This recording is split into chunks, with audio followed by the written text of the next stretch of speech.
Hey guys, welcome back for another edition of Working Wisdom Wednesday. I am in Chipotle, and this is not a sponsored video, but should be. But anyway, I'm in Chipotle and they have music playing, so sorry. I know y'all didn't like music in the background, but I can't really control that right now. And my phone is dying, so this is going to be very quick. Today's topic is the importance of taking care of yourself on your journey to accomplishing your career goals and striving to be successful. So today, well, first, I've been in Atlanta for about 3 weeks now, and if you don't know, I'm a licensed therapist. I treat mental health and addiction, and I've been in the field for about 10 years altogether, between like internships and just from the beginning. It's been about 10 years now, 11 years. And what I have learned is the importance of taking care of your mental health, regardless, right? Regardless of what's going on, you have to take care of your mental health. I think we focus more on the physical because it's what people judge us by, but a lot of times we are dying inside, and no matter how much money you get, no matter how much accolades or success or how much people love you and look up to you, admire you, whatever, if you're not taking care of yourself inside, you're doing yourself a disservice and you're being a hypocrite, right? And I know for me, I'll speak for myself. As a therapist, it's important to make sure that I'm taking care of my mental health so that I can help other people take care of their mental health. It's really that simple, but it's not that simple. So today was my first session with my new therapist in Atlanta. We did an assessment, and I realized it's so crazy being on the other side. Can you imagine being a therapist and somebody's assessing you? There's a sense of vulnerability there, and it takes a lot of humility, honestly, because you know exactly what they're looking for. You could give all the right answers. I mean, she is judging you. She is, or he, whatever. They are literally assessing you. And they can formulate whatever opinions, clinical judgment, I would hope, that they need to. And it's a very vulnerable moment. But I feel, if you can kind of see, like, I feel like so relaxed right now. Like, if you didn't know,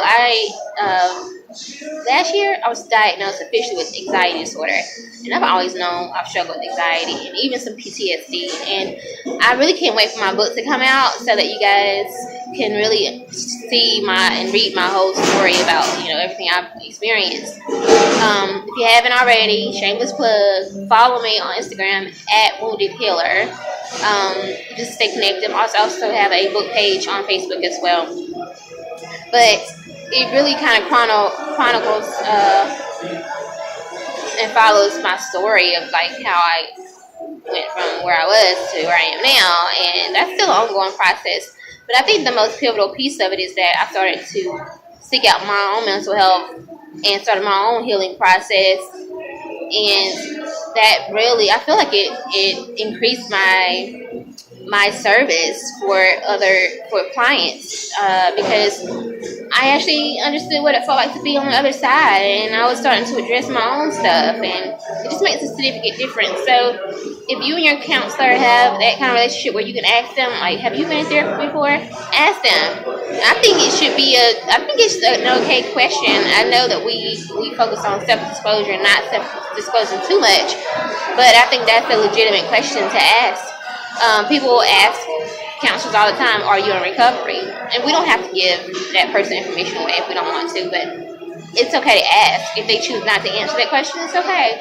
But I think the best counselors are those who have gone through their own healing process and have also engaged in counseling as well, therapy. But anyway, today was my first session, and I feel so good. Like, I feel like behind the scenes, maybe they don't tell you, but like Oprah, people like Oprah, Tyler Perry, and just really amazing, uber successful people. They're in therapy, and the ones who aren't, you can see them.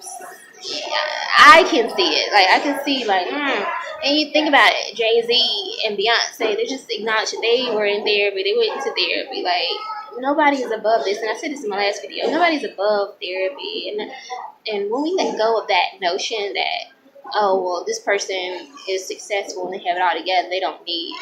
No, yes they do. You do. Everybody does.